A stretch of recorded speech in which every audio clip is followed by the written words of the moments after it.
I shoved the classroom door open, and every eye turned to me. It was just another day in Lexiville. Messy bun, grease on my overalls, and, oh yeah, a wrench chose that moment to fall out of my backpack. Wow, what's this look? Grease-stained chic or forget to shower fabulous? Aw, Savannah, are you just mean or begging for attention? At least I don't smell like motor oil. At least I don't smell like attention-seeking. Savannah Lang, head cheerleader, lip gloss queen, and my personal migraine. And in just a few weeks, we'd be living under the same roof. Ugh. And, oh, my name's Lexi Rivera. Welcome to the disaster before the storm. My mom passed away when I was 4, and just like that, Dad became my whole world. He owned an auto repair shop, and as I grew up, I watched him repair all sorts of cars. Naturally, I became his little apprentice. And it was all going great until, one afternoon, I found Dad crying next to Mom's beat-up car. Dad, what's wrong? I miss your mother so much, Lex. And this car reminds me of her. But now it's all broken. Dad looked so heartbroken, and seeing him like that made me miss Mom even more. I hugged him tightly and made a silent promise to myself. I'd fix the car for him and for her. Since then, I worked on the car every day, and before I knew it, 3 years had gone by. When I wasn't surviving high school, I was elbows deep in that car. There was only one problem. The car still wasn't fixed. Nothing was working. Ugh! Why won't you work? Just then, someone grabbed me. I turned to see a guy about my age, effortlessly cool and charming. He pointed at a beat-up bike nearby, said he needed it fixed. I was mortified he'd caught my little meltdown. But instead of laughing, he looked past me at the car, eyes widening. Is this a 1965 Ford Mustang Fastback? Wow, she's a beast. You know your cars. I'm Lexi. Asher. And just like that, I met a boy. After that day, Asher started dropping by more. Said he was checking on the Mustang, but never seemed in a hurry to leave. He couldn't tell a carburetor from a toaster, but he always tried to help, which made the work feel lighter. And honestly, he was kind of adorable.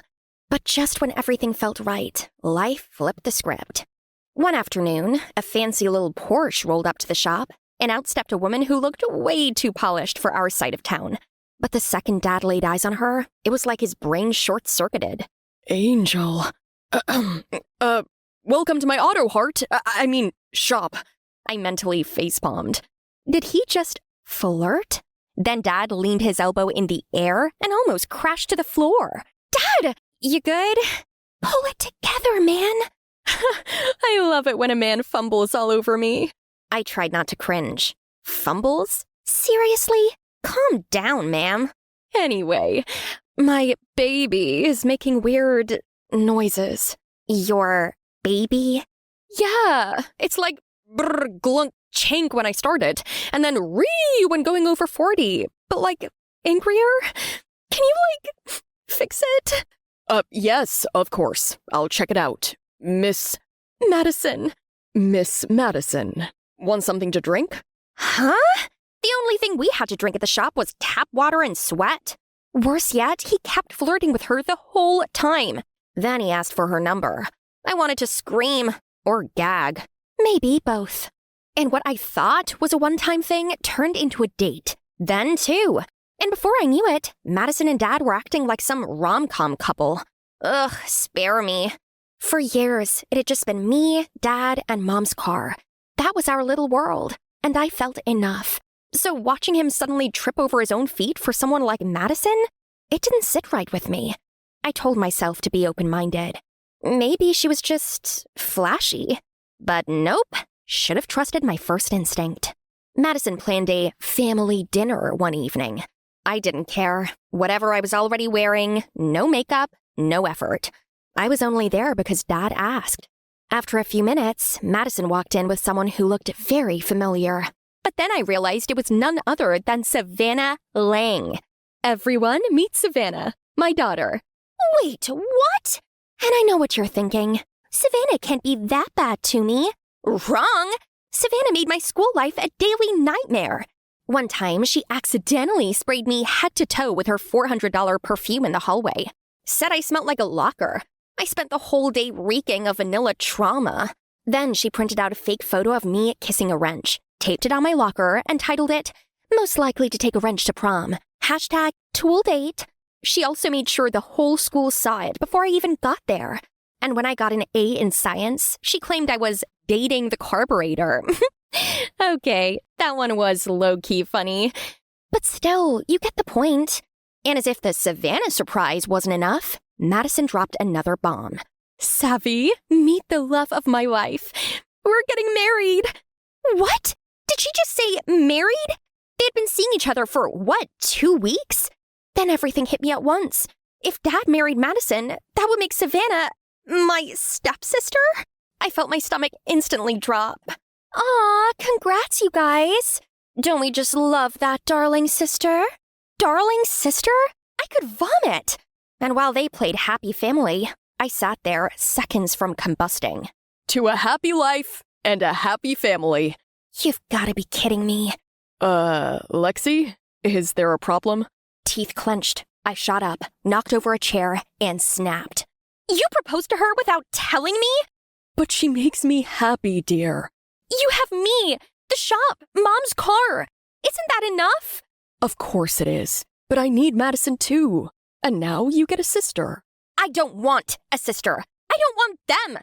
You're ruining everything. So yeah, I stormed out, waiting for Dad to realize he messed up and follow me. But he didn't.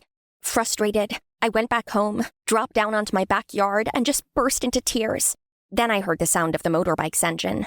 I wiped my eyes and looked up. There he was, Asher, standing at the edge of the fence.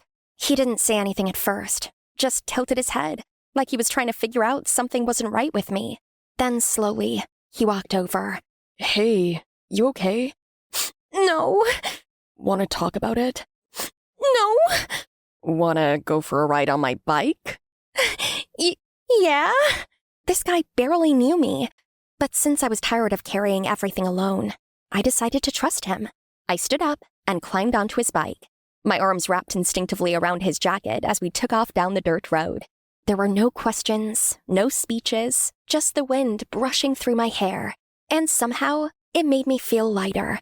But I couldn't escape reality forever. Soon enough, Madison and Savannah moved in and immediately redecorated our house. They even turned our living room into a full-on pink sanctuary. And Dad? He started ghosting our garage hangouts. I told myself he'd eventually snap out of it, that he'd remember who stayed up and helped him in the garage all those nights. But then, something happened that completely shattered what little patience I had left. I walked into the shop one afternoon, excited to try a new part I'd found. But Mom's car was gone, and Savannah's flashy car sat in its spot. My heart dropped. Before I could even process it, Savannah waltzed in behind me, twirling her car keys like it was just another casual day of ruining mine. Where is my mom's car? Why is your overpriced Barbie-mobile in its place? Oh, that rust bucket? I sold it for scraps. Your dad agreed. He was sick of you trying to fix it. Some things should just be left dead. That detonated me.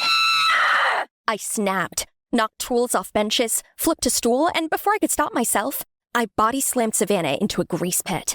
She didn't just sell a car, she sold Mom's memory. And Dad allowed it. It felt like he'd ripped my heart right out of my chest. I couldn't take it anymore. I wanted to disappear. So I called the one person I knew would show up for me. A few minutes later, Asher's bike roared. Need a ride? Just take me somewhere only you know. Hop on. I know just the place. Just as the bike was about to take off, I caught a glimpse of Savannah lurking by the corner of the house, wearing that same evil look. I couldn't care less about that bully anymore, since I was getting away from all this mess. Next thing I knew, we were pulling up to the most beautiful cabin I'd ever seen. It was just outside town. This belongs to my grandma. You can stay as long as you want. I can't believe Dad let Savannah throw away the car. How could he? I'm so sorry, Lex. I bet Savannah manipulated your dad into doing it. You're crazy. About you? Sure. Wait, what? What did he just say? I looked up and saw Asher was already staring at me, smiling sweetly. Then he started to lean closer and closer. And just when I thought he was going to kiss me, my dad chose that moment to suddenly care about me. Without a second thought, I hit ignore. For the next couple of days, Dad kept calling and texting. It felt nice, but not enough to go back. Let him sit with it a little longer. Meanwhile, Asher was so sweet. He brought me a lot of food and always made sure that I was happy. For the first time since the Madison-Savannah train wreck, I felt like someone cared. But like with all fairy tales, it all came crashing down a week later when I saw an article online. It was the local news with a bold headline, "Kidnapped Teen, Ransom Demanded." At first I just stared at the screen, not thinking much of it. But then I saw the photo plastered right under the headline. It was me, hugging a tire. Savannah Lang. Without thinking, my fingers trembled with rage as I pressed her number. She picked up on the second ring. "Did you do this?" I couldn't resist that iconic pic. "You're welcome, darling sister." "Take it down, Savannah. I know exactly what you're doing. This isn't a joke. End it, now, or I go straight to the cops for extortion." "Try me. I found your biker boy's juvie record. One call, and he's back in jail. So play it nice, unless you want your boyfriend arrested." "Got it, sis?" I froze. My heart thumped so loudly I could barely think. She knew about Asher's past, and now she had leverage on both of us. I didn't want to believe it, but I had to know the truth. I walked over to Asher, who was chilling on the bench outside, trying to keep my voice steady, even though my insides were spiraling. "Savannah told me about your juvie record. Is it true?" Yeah, it's true. I got into some stuff when I was younger. It's kind of stupid. My brain just froze. Why didn't you tell me this before? Because I didn't want that to be the first thing you saw in me. I'm not that kid anymore, Alex. I've been trying to move on. You know me now, not who I was then. Before I could react, a news clip popped up on my phone. In a desperate plea aired just moments ago, the father of missing teenager, Lexi Rivera, breaks his silence. "Please, let her go. She's all I've got. I'll sell my shop to get the money. Please." Dad, looking like he hadn't slept in days. That broke me. What was I supposed to do now? I can't do this to you, but I can't keep hurting my dad either. You don't have to be worried about me. Whatever Savannah's got on me, she can use it. I'll go back to juvie if I have to. I just want you to be okay. You'd risk that? For me? For you, I'd risk everything. Then he kissed me, and I melted like engine grease in July. An hour later, I was back home, and when Dad saw me, his eyes widened, and without a word, he rushed forward and pulled me into the tightest hug I'd ever felt. "Oh, darling, you're here. You're okay.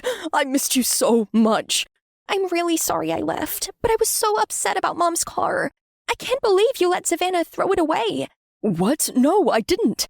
I hid it so I could fix it myself, since I know you've been struggling to do it for years. I was planning to surprise you on your birthday next week. It was actually Madison's idea." "That evil Savannah Lang! She tricked me and Dad into turning against each other. Well, I need to tell you something. Madison, too. So I told him everything. Every cruel prank, every lie Savannah had spun, right up to the fake kidnapping. Dad was speechless. Madison just stared at me, her expression slowly shifting from shock to fury. Savannah tried to talk her way out of it, all wide eyes and trembling lips. But I showed them the fake article. The photo. There was no denying it. And that's when Madison snapped. "Lexi, I'm truly sorry for everything Savannah's done to you. You didn't deserve any of it. And you, I'm very disappointed. For the next 3 months, no phone, no makeup. And your new after-school activity? You'll be working in the garage with your stepsister until you learn what respect looks like." And for the first time, Savannah didn't talk back. That afternoon, I drove to Asher's cabin, with Dad's full blessing this time. Asher met me at the door, wearing that crooked smile. I told him everything about Savannah, about Dad trying to make things right. He just listened with his eyes soft and steady on mine. Then he stepped closer, gently tucked a strand of hair behind my ear, and we kissed. I felt like I was on cloud 9. Things at home weren't perfect, but they were better. Dad and I even started fixing up Mom's old car together. Just the two of us, like old times. Surprisingly, Savannah pitched in too. Turns out she's not completely useless with a wrench. As for me, I had my tools, my car, and someone who actually saw me, even if I still don't get why he did. And for now, that was enough.